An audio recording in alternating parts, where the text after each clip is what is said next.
Are you a high achieving woman who struggles to know what your purpose is and how to find it? I am so honored to welcome Michelle Cassandra Johnson to School of Self Worth. Michelle is an activist, an author, a yoga teacher, a dismantling racism trainer, intuitive healer, and change maker. Her newest book, We Heal Together, is a hopeful, wise, and practical guide to help us move into spaces of individual and collective healing, community, and relationship building, and it is available now. In this episode, Michelle shares the journey of following her intuition to live into her purpose. If you're a high achieving woman struggling with connecting to yourself and what is next for you in your life, this episode is for you. Hi, everyone. I'm so happy to be here today with Michelle Johnson, who's a spiritual teacher, an activist, and author who is coming out with a new book very soon. And really to be in conversation, because for me, really the intention behind this podcast is to hear the stories of other women, and especially women who you might perceive as like really successful or making a big mark in the world, which is definitely what Michelle is doing with her work. But also to talk about the journey to do that, to actually be in the world, making a mark, having your voice out there in the world. So, Michelle, first of all, welcome to School of Self Worth. Thank you so much for inviting me to be here. I'm so glad you're here. And I love being in conversation with women where I can just see the journey might seem like, oh, she's got her third book coming out and she's got another book in the works. Like she's just crushing it. She's just doing all these things in the world. And I would love to, in that context, it never is as simple as it might appear on the surface, especially, when you're sharing things in the world. If you could even just start to give people a sense of like, where would you even say your own journey with your worthiness and your value, where did that start for you? And I know that's a really open question, but I'd love to hear where you go when you think about it. Well, I just spoke with my mother earlier today. Her name is Clara, and she's going to turn 80 on April 1st, and we are very close. She's dear to me. And so the first place I went in my mind and heart when you asked this question about my journey and worth, and even just understanding who I am, right? A sense of self, I go to my mother, um, because my mother taught me that I was enough, and she taught me to be of service. And she also encouraged me to try things, to take risks, not to be, frivolous and haphazard, but intentional with risks that I might take. And I feel like that has everything to do with trusting my intuition and trusting my voice, and also being humble, right, and willing to learn and be led to, um, as I shift and change and put my work out into the world. So I feel like she taught me that, and it feels like such a gift because I am in relationship with many people who have been conditioned to be perfectionist. And I also feel like in so many ways, dominant cultural norms condition many of us to be perfect. And she never gave me that message. She kind of gave the message that I was imperfect, but not in the way that made me feel like I wasn't enough. But like, do the best you can, or you did the best that you could, right? Try again if this doesn't work. See if you like this, try it on. And I feel like that's an invaluable gift that many of my friends and colleagues perhaps did not learn from their parents or caregivers. And certainly, as I just named, like these messages about risk taking and it being okay to be imperfect are not the messages we receive from dominant culture. So that's where I go first, is to my mom. And I also feel like, from that place of learning from my mother and watching her model, what it means to be out in the world and be of service and be generous, that really is infused in, I mean, most of the work that I do in the world, including the books and sort of bodies of work that I've put time and energy into. And I mentioned a moment ago my intuition, and I feel like learning to trust myself has been a process. And now I trust that I'm being led by intuition, by ancestors, so much so that I tend not to question the messages I might receive from ancestors about what to do next, right? Or like this book, the book coming out in April is We Heal Together. And it began with a message from my ancestors about creating a space for healing to talk about grief and liberation. And I couldn't figure out why. But I trust the messages I get enough now. And I think the foundation of that is my mother teaching me to trust my voice and try things and not believe I'm a failure, right? If something doesn't go well. And it feels, it's like comforting to be in a place in my life where I can trust that I'm being led, and also listen, right, to what messages might be coming to me, the messages I'm receiving. So that's a little bit about, that's a start to, to the answer of the question that you asked me. Thank you, Michelle. Well, I love so many things that you said. Well, first, what a gift to have a mother who knows how to walk that very beautiful balance of support while also not requiring you to be perfect, which I love. And I'd love to actually start there. I want to talk about intuition, but I'm going to put that for the second piece. With your mom, I'm curious then. So I love that that message was really reinforced for you at home, because I would say that for a lot of people, that's not the case. And when you are facing a dominant culture that's saying otherwise, like how did you as a kid or even as you got older, and I think especially where it's challenging, especially for women, is your late teen years, your 20s, because when I think about that to that time in my life, it was all about like get it right, figure out your career. Like I think back to college days and when people all want to know what your major is and your career, and I'm like, how could you possibly at 21, 22 have any idea of what you really want to do for the rest of your life? I think about that messaging that we all get. And so I'm curious for you how you balance that coming from a home that was really supportive and allowed you to experiment and be yourself. And then this outer world, which is not saying that at all. Yeah, I love this question because it's interesting to me.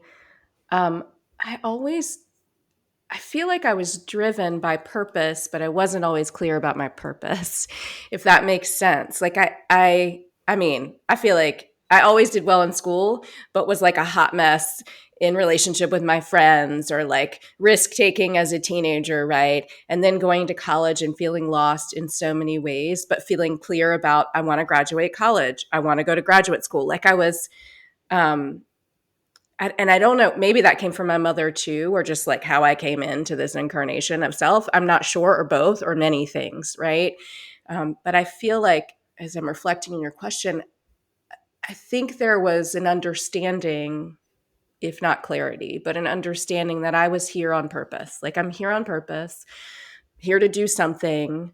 And I think I understood I was here to be of service.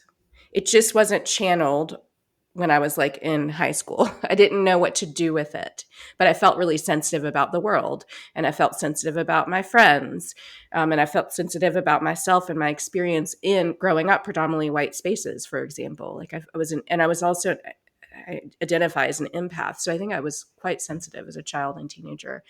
And then as I got into college, and in particular in graduate school, I went to graduate school for social work right after college, and I feel like that's when clarity started to come to me, around how I would be of service to others and around how I would use my voice. So I feel like the knowing, when I was like 15 and 22, that, I'm here on purpose, even again, if I didn't know what it was about, I feel like that in so many ways, um, at times overrode the messages I was receiving from dominant culture that I wasn't enough, coupled with my mother instilling in me, you are enough as you are. Like, I think it was like, I knew I had a purpose. My mother let me know that.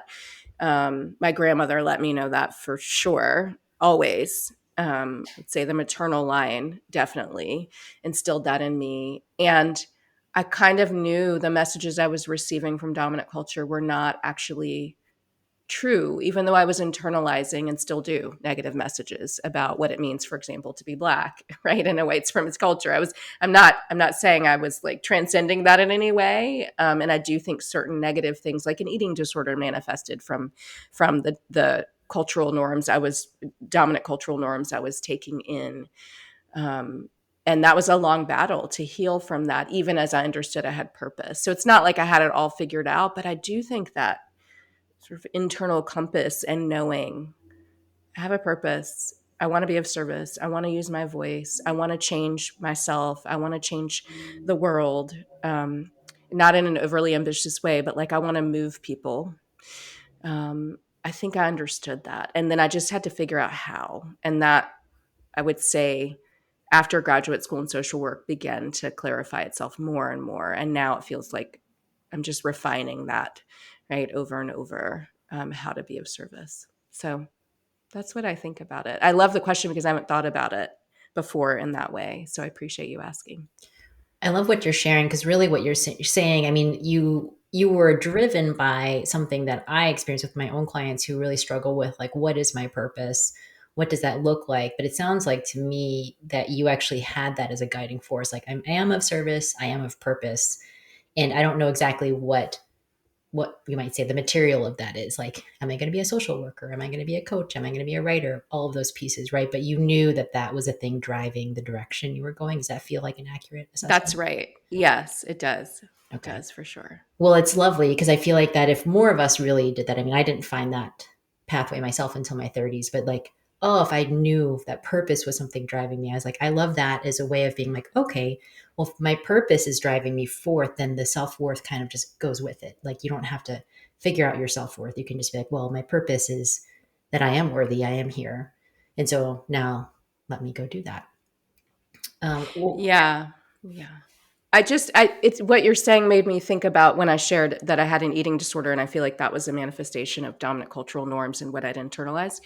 I remember the doctor saying, "You will not live if you keep starving yourself." And immediately I was like, I don't want to die. Like, that's not what I'm trying. That's not what I'm here for. Like, it was, and I think I was 18 or 19 when the doctor said that to me. So that's like, it was, I will never forget it because it was like, that's not the point of this. That's not what I want to do. I'm struggling. I'm suffering. I don't know what to do with these emotions. I'm in this culture that says I'm not good enough. I'm isolated at college. Like, but it was so very clear that was like, oh, that's not, I don't want to vanish. Like, that's not why I'm here. So I guess it just came to me more and thinking about that and that memory of how much it's likely I was driven by knowing there is a purpose to this. I don't understand. I didn't understand it at 18 for sure, or 19, but like, it was so very clear. So it's interesting to reflect on now that I'm 47 and a half, right? It's interesting to think about it now. And those points of like, actually, I want to go this way because what I'm doing right now is deterring me from purpose and my path. And that was a strong knowing, I guess, for me. beautiful. Thank you for sharing that. Well, I'm curious to go back to intuition then. Could you talk a little bit about how you developed it or even understood what it was, and then how you started to use it to actually follow service and purpose? Yeah. I also love this question. As a child, I remember um, noticing things from the natural world, for example. Like I found and still do 4-leaf clovers all of the time.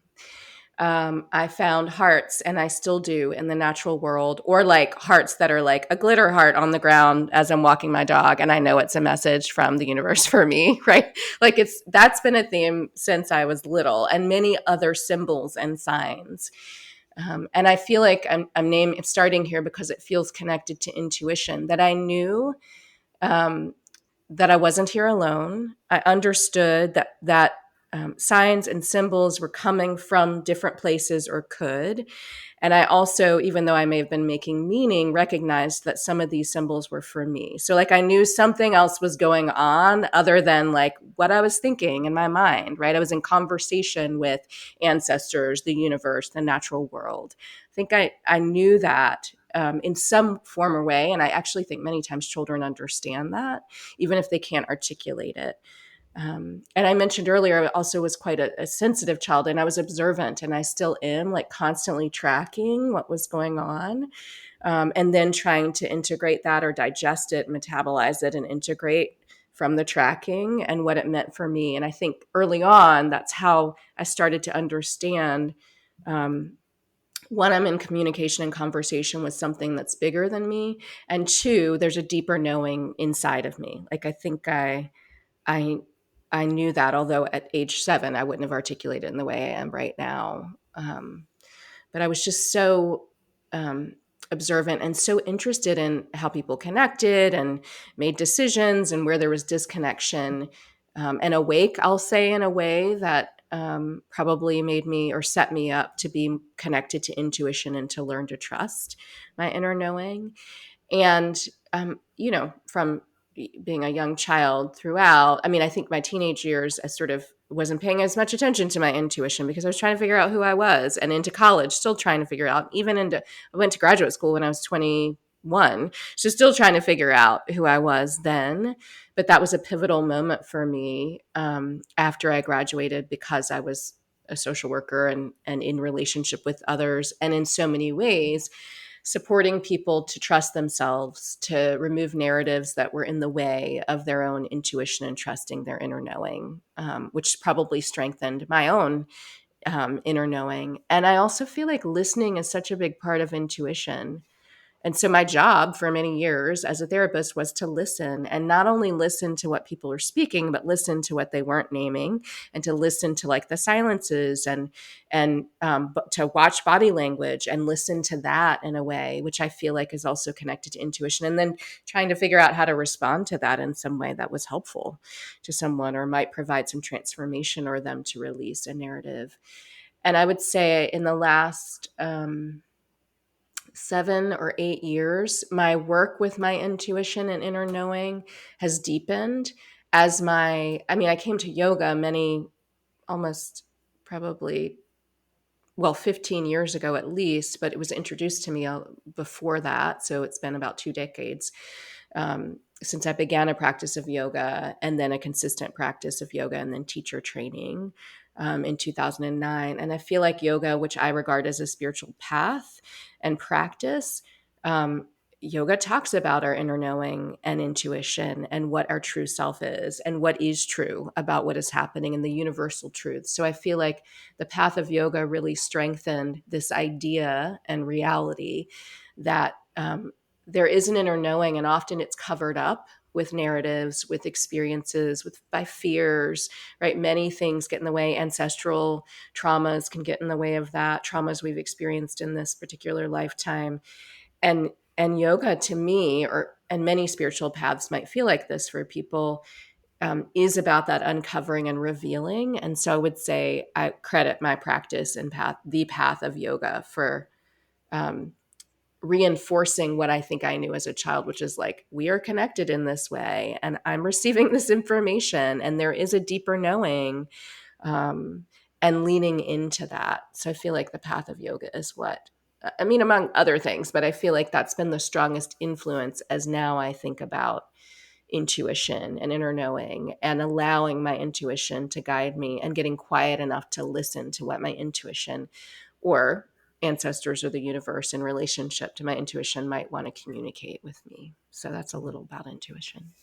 Yeah. Well, this leads me to I'll try to keep it to two-part question because I love what you're sharing around intuition and uncovering that spiritual path. And I also was a yoga teacher for more than a decade, so I relate to that. And it really did lead me down that awakening pathway. And then you get awake and you're kind of like, what is next, right? Like, what do you once you're awake, what is that? I feel like that's a question totally on its own. But I'm curious first, the piece of like, I'll keep the glitter hearts are sticking in my head, like seeing that glitter heart. And so, how does that relate to being an adult and like, seeing a sign, or what does that look like? So, I'm curious for that piece of it. Like, how do we start to sense our intuition as adults and really tune into it? But then the second piece is also what I find for most people that actually the hardest part of the intuition first is hearing and sensing it. And often where I find the biggest struggle is actually following it because it's always leading you, in my experience, down pathways you've never done before, typically to do things that are a little bit terrifying, really outside your comfort zone, in a direction you've never done. And so I'm curious both to hear how you see it for adults now, like the following of intuition or actually hearing it. And then the second piece, like, what do you do to help yourself adhere to it? Like, what is it that keeps you on the pathway of saying, okay, yes, when you hear the thing to do, and then to go do it? Yeah, I love that. I love that I'm in constant communication with for example, as I mentioned, the natural world, or those signs and symbols. Like, it's so mysterious to me, and it also makes me chuckle half the time. Like, I, it's what I said. I know I'm not alone in this, and so it means I'm not alone in living into my purpose, and I'm not doing it on my own. And there's reinforcement in that and comfort in that for me, which I think allows me to listen to my intuition more deeply and take action from my intuition. Like, it's not just about me, and I'm not doing it on my own. That's why, like, I saw Glitter Heart 2 weeks ago, and I just started laughing. I was like, of course I'm loved, I'm held, right? How funny that this is here. Who else saw this and saw it as a sign, and what did it mean to them? Like, that's where I go, the mystery of it and the curiosity of it. I love that, because I understand, and this relates to intuition, that there are things unfolding that I can't see, that I don't yet understand or know, and that I'm not in control of. And while that can feel very uncomfortable at times, and has for me in my life, I'm kind of in a place in my life where I'm like, I kind of love it. Like, I mean, I'm not going to say I will always love it. Tragedy happens, and that's not in my control, right? And I understand, and this is in part due to yoga, but probably ancestral too, and just from practices that I do, spiritual and shamanic practices. I understand that, like, death is part of life, for example, and we're always in this cycle. And so while I don't want, my beloveds to transition or leave this realm in some way, it's going to happen. And I feel like I've done some work around that to understand I don't get to control that, which is, I feel like, why I can be in the mystery of it, which I think allows me to listen more clearly to my intuition and the signs coming to me. And this may manifest differently for different people. I'm just piecing it together now that there's a letting go, because I'm not thinking my way into doing things. I'm listening to how I would say spirit or my ancestors want me to be of service. And I'm trying to follow that path. I will also say that, based on this two-part question, in 2017, I'm in North Carolina now. I was in North Carolina then, and made a decision to move across the country to Portland, Oregon. I didn't really understand why I was going there. I got a job. I went there. My life was completely disrupted by losing my father and my grandmother. And what made me take the risk is this, like, knowing you need to change, like, you need to move all the way across the country, but I didn't know what was going to happen when I got there. Those things happened. My first book came out that year as well, which opened up some things. And I would say the grief process and being in, like, a different place and not really knowing people as I was grieving, and my feet really just hadn't landed on the ground there when my father transitioned in particular. I feel like there was, like, disruption happening, and yet I understood you're supposed to be in this place right now. That came from my intuition. So I don't mean to be like, it's always great, right? Sometimes how my intuition or where it might lead me, and then not understanding why it's taking me there, sometimes that leads to a place of disruption. And in my experience, I don't stay in this place of disruption. It's like it was a year of really intense grieving, and there's still grief now, but it didn't disrupt me so much so that I stopped trusting my decision, for example, to move there. And then a year after being there, I was like, I have to go back to North Carolina. Packed up my things and my dog and drove myself back across the country, because my intuition said, you no longer need to be here. And my grandmother had some to do with it as well. As she was transitioning, I knew I needed to come home. She was communicating that to me without words, and I listened to that and trusted that message, and then came back home. So I don't want it to sound like it's just like glitter hearts. I want to balance it and name that, sometimes my intuition has led me down pathways or on journeys that have felt deeply disruptive and, like, sort of broken me apart. And in reflecting on the times when my intuition has led me down these kind of pathways, now, of course, I can say I'm grateful for it, because I'm not sure I would be where I am now. For example, I'm not sure I would have written a book about grief or a book about healing together in community had I not been through those experiences of listening to my intuition, both when it's led me into these like beautiful and lovely places and these places where there's going to be disruption and transformation for me that's so deep that it makes me evolve in some way I didn't know was going to happen.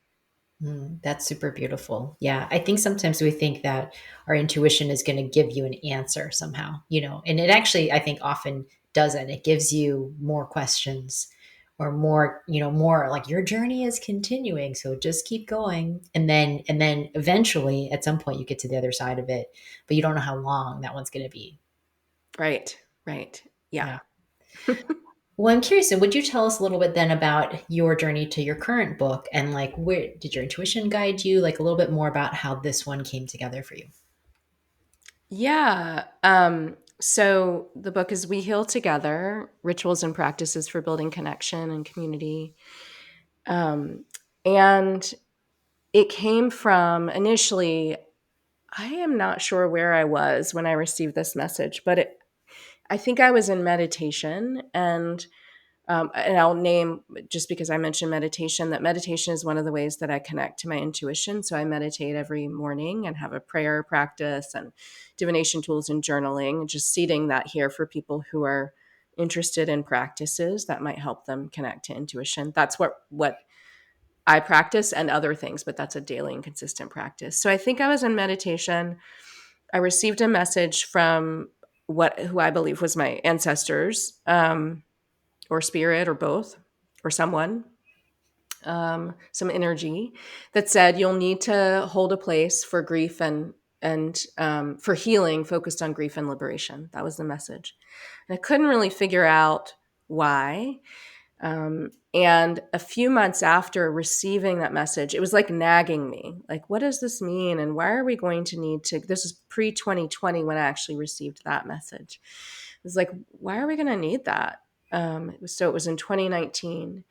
And a few other things happened along the way, one of which is that my second book, Finding Refuge, which is about grief, came out. So it feels connected to We Heal Together. They feel like cousins, these book projects, for sure. So I did write this book about grief, and in the hopes of elevating a conversation about how we process what we are grieving collectively. Um, it is to help people with their individual grief, and it really is about having a practice to support us. And it is also about what have we lost collectively, and how do we talk about it, and how do we move through it. How do we acknowledge, and what are we losing, and how do we acknowledge what we're still losing because of systems that cause harm, because of patterns that are toxic. So I had the message in meditation, I'd Finding Refuge come out, which includes many stories about grief, my own, and about loss, and then the collective. And in June of 2020, this message turned into a gathering for people. Between receiving the message and Finding Refuge and the gathering, I asked a friend if they would um, lead a journey for me, or a meditation, so I could get more information about grief and liberation and why I would need to hold this space. And they did. And I had a vision of a gathering. And of course, in June 2020, people were not gathering in person. Many people were not, because of COVID-19. And so this ended up being an online gathering with people. And it was like, oh, I'm holding this space because, and my people knew to give me the message to do this, and that we would need this now, even though when I received the message, I had no idea a global pandemic was going to happen. But there was like some knowing and a transmission, and then okay, I'm going to create this offering. And from that offering and Finding Refuge, and knowing that, I believe we were like always meant to heal in community with one another. And in fact, that if most of us trace back in our lineages, that's actually how we were in community. We weren't living in isolation. If we go back, and some people have to go way back, and some people do not have to go way back. And it depends on, your culture, and where you're from, and your orientation to ritual and practice and community. I will say that I've grown up in the US. And much of the messaging I've received from dominant culture is that we're isolated, and that we heal on our own if we actually prioritize our healing at all. And so We Heal Together, from my intuition and this message and this knowing, like, we actually used to gather differently. We used to be in circle. people had rituals for all these different things, to mourn and to celebrate and to sing and to dance and to work with the elements around them, right? Fire, ether, air, water, the earth, right? The above and the below. And so We Heal Together is a testament to the remembering that we are actually meant to be in community with one another. And especially on the I'm going to say on the heels of COVID-19, but I hesitate because I don't know what's happening, right? Like I don't know, but I do think we're in a different place with it, if that's fair to say, especially now because people have been in isolation and are trying to figure out how do we be with one another, like, and then how do we heal? And so I would say my intuition definitely informed this book. It manifested this book, and the knowing that the remembering and the knowing, right? The remembering we used to do it this way, and the knowing we need to do it now because there's so many fissures and fractures and divisions happening politically and culturally, and we only have each other. And so if we want to, and I mean I'm not just talking about humans, I'm talking about all beings. And so, like, because we're deeply interconnected. And so what does it mean for us to come into community with one another and acknowledge what healing might look like for us collectively, because we actually want to survive and thrive, and we want the planet to survive and thrive, right? And we want future generations to have a place to be that is whole and healthy and thriving. So that's a little about how my intuition led me to write this book. The other piece of it is I've sat in circle with many people, engaged in rituals and practices focused on our healing and focused on witnessing one another, focused on vulnerability and sharing from the heart, focused on like how we come into community, right? Focused on engaging the elements and that which is bigger than us. So um, my experience over the last decade in circle with people, and even before that, but more intentionally in circle focused on ritual, led to this book as well. Beautiful. Thank you for that. The book sounds incredible. And one of the things I'm curious about as you were speaking is, healing together in community and really seeing that, because I feel like sometimes what's been happening with the pandemic is like everyone's just kind of charging ahead and doing the things the way that they used to. And I actually have experienced it. And I was seeing with my teachers this year around how really there was like so much death in like literal death, right? But there was also like the death of ideas, the death of who you are, the death of identity. Like there's just so much death during the pandemic. And now we're in the stage, and as you and I are recording this is literally the spring equinox. Whenever people hear this, it will be later, but there is that is the rebirth, right? It is the birth Mm-hmm. of energetically. And I'm curious for you where that healing comes in. I don't know where even I'm going with this question, but there's a sensing for me of like life and birth from that healing. And I'm curious what you're seeing now as you're putting this book out at this time. Well, speaking of intuition, I trust that it's coming out um, because it needs to come out now. And I feel that way about Finding Refuge, my second book, too, about collective grief. Like, I feel like it came out when it needs to come out on time. And I feel the same way about We Heal Together. And I'm also allowing it to do what it's going to do because I don't control it once it's out. Um, it is its own thing, right? It came through me and it's its own thing.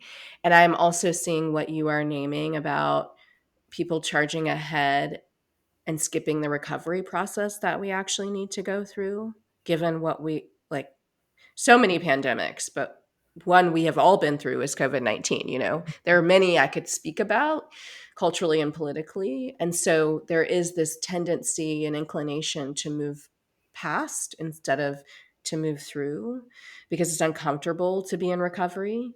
And I think that and I mean that in all different ways, I think that we actually need to pause and consider what we've lost, what we're recovering from, and through that, how we actually heal with one another as we try to recover so we do not replicate the same patterns that lead to things like a global pandemic and a health crisis, but really even how people, all of the things I will say that COVID-19 race consciousness about. That's how I'll phrase it. Like it uncovered so much and illuminated so much about care, right? About how we respond to crisis, about the lack of mutual care for one another, coupled with climate chaos, right? And what we are doing to the planet, and feeling that, right, on a deep level. I do feel that, and it's evident to us. So I think these things and many more pandemics have revealed so much.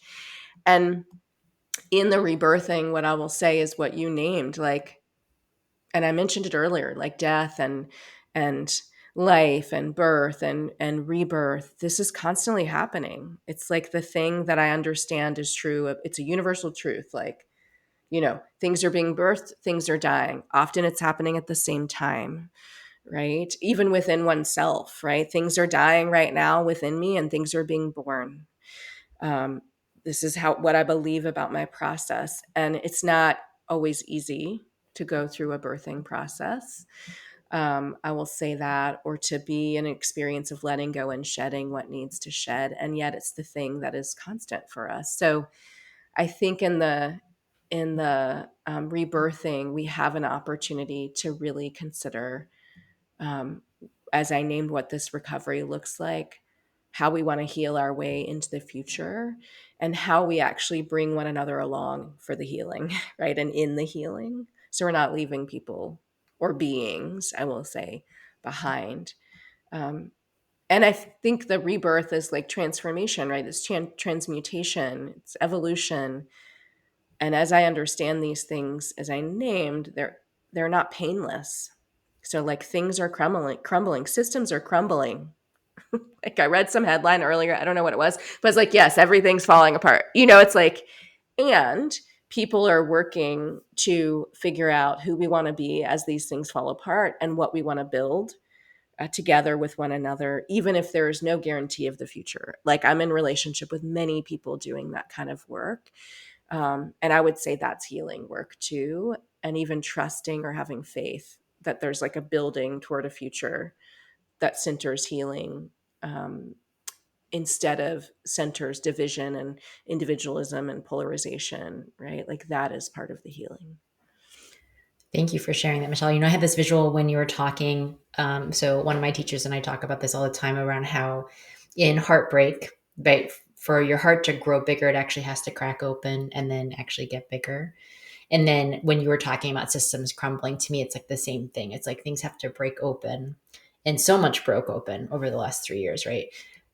Broke open. And then that from there is where more can grow, more can come together. And I love what you're sharing around how it's really through community and collective work together that's actually going to really come up. It's not any one individual. Mm-hmm. I mean, it's so us, we're like, and I actually really believe that we have to heal ourselves to heal the whole, and we can heal Mm-hmm. ourselves in the whole too, Right. with what I'm hearing from you from your book. Mm-hmm. Mm-hmm. Yeah, because we're never, I write about this and We Heal Together and in some other work and speak about it. I don't feel like, while I might be meditating on my own in front of my altar in the morning, um, I'm not alone in that. And I spoke about it earlier. Like I'm sitting in front of an ancestor altar, or I'm pulling in divination tools that support me, or I have things on my altar that are meaningful to me and inspire different feelings, transitions, hopes. They represent different hopes and dreams. Or I'm aware, like, my mother's heartbeat is contained within mine, right? It's like, or my grandmother's. Like, I'm not, I was a social worker for a long time, and the model of mental health is like, you are alone and healing on your own, and here are the tools. And yet that feels like such a departure from how it actually works, and what people need. And also it feels false to me. It's like, no, we're like calling in all of these different resources, including community, which may be people, or for me, and many times has been the natural world or spirit or my practice, right? My spiritual practice, which I'm trying to commit to living my spiritual practice. So I think it just feels like a um, representation and understanding to believe that we are healing on our own, even if we're practicing something on our own for healing, right? Or even if my healing looks different than someone else's. I do feel like we need to heal because many of us have been taught that we're not whole and we're broken, and these messages come in different forms. And so um, that feels like a through line for us all, which then to me also speaks about, well, how do we commune together to come into the healing? Mm, so beautifully said, Michelle. Well, everyone definitely go out and buy her book because it sounds like just an incredible resource for all of us, especially considering that I don't feel like anybody really came through the last 3 years without something. And so to really read the book and to connect into that. And I'm wondering, what are the other ways people can find out more about you? Yeah, thank you. So my website, Michelle C. Johnson, is the best way to find out what I'm up to and um, about my books and offerings. And it's updated all the time with new events. I teach around the country workshops based on um, my books and just the work I've been doing for a long time, a lot of it at the intersection of social justice and yoga, and a lot of it connected to grief and healing and rituals. So all of that is there. And then I'm also on Instagram. Skill in Action is my Instagram handle, and many things are there about my life and who I am, but also events that might be coming up or musings that I have. Um, so that's the best way to stay in contact with me and see what I'm up to. And on the website, there's a way to sign up for my newsletter, which I send out twice a month, which includes events and different thoughts I'm having at the time and stirrings that, what's coming up for me. So those are some ways people can stay in touch with me. Awesome. Well, and then I almost forgot one of the fun things we do here, or to even prepare you for this, but we do a little fun question, like speed round at the end. So if you're up for that, you want to do it? Sure. Okay. Okay. Very simple. What was the last thing you watched on television? Oh my gosh, this is so funny. It makes me laugh. Grey's Anatomy, because I didn't watch Grey's Anatomy when it was like first came out. And normally I watch like terrible TV and like reality TV that isn't feeding my brain at all. And I feel a little better about myself now that I'm like watching Grey's Anatomy. I love medical dramas. And it's so good. And there's so many seasons. So Grey's Anatomy, I think I watched an episode yesterday in the airport when I was waiting to fly back to North Carolina from Boston. You're going to have many, many episodes to watch ahead if you're just starting at the I beginning. know. So, I'm so excited. So excited. okay. Michelle, what's on your nightstand? I have I just looked at it. I have a piece of labradorite on my nightstand. I have some jewelry, some mala beads and bracelets. I have some mugwort on my nightstand, which I take every night for lucid dreaming. And there's probably some other, there's a book about rituals on my nightstand right now. Yeah. Cool. Beautiful. And then when was the last time you tried something new and what was it? Um, what was it? Um, it's not, I don't know if it's new, but it felt new. It was yesterday. I was co-leading a retreat at Kripalu, and at the end, we were doing a collective practice, moving through it, and someone started singing in the circle. And I will sing in circles with people, but usually I'm pretty quiet. And I wasn't quiet when I sang. I was like I wasn't singing like over people, but I was singing loud enough so I could hear myself and I imagine other people could hear me. And I name this because I'm in a place where a shaman I'm working with has recommended more singing and voice, sacral work and throat chakra work, specifically singing and dancing. And um, that happened, and I noticed it. So I mean, I've sung before, but it felt new. Like I was like, oh, I'm doing something different in community with others, so they can hear me when I sing. So that, I love that, singing loudly. yeah. Yeah. Awesome. Okay. Hmm. Last one. So what are the top three most used emojis on your phone? Oh, definitely a honeybee. Because I'm a beekeeper. a heart, either a purple or red heart. And then there's a symbol that's like makes me think of magic. It's like a star, but it's not one star. It's like four different stars. I don't know what it's called, but Yeah, stars, we'll the say. star emoji. Yeah, I Yeah. love it. Awesome. And then if you could just leave, and we're done with the rapid fire Q questions. So if there is something you could leave people who are wanting to develop their self-worth, their intuition, to give them one tool to work on for themselves, what would you share with them? I would say a practice around listening to themselves more. So the world is noisy. There are many messages, and either journaling or getting quiet enough for 5 minutes a day um, to even notice what's in the way of listening, right? That's where I would start, like the getting quiet enough to listen um, to what one's intuition might want to communicate, which again could be through journaling or through some sort of contemplative practice, reflective practice, is what I would suggest to sort of block out the noise that creates obstacles for us as we think about listening to our intuition and being led by it. Well, Michelle, you shared so much wisdom with us today. I love being in your presence. So thank you so much for sharing everything. And everyone, make sure you go buy a copy of her book. We'll list all the links in the show notes as well. And then I'm just really honored that you took the space and the time to be here with us today. Thank you so much for your work, and thank you for inviting me to be a guest on your podcast.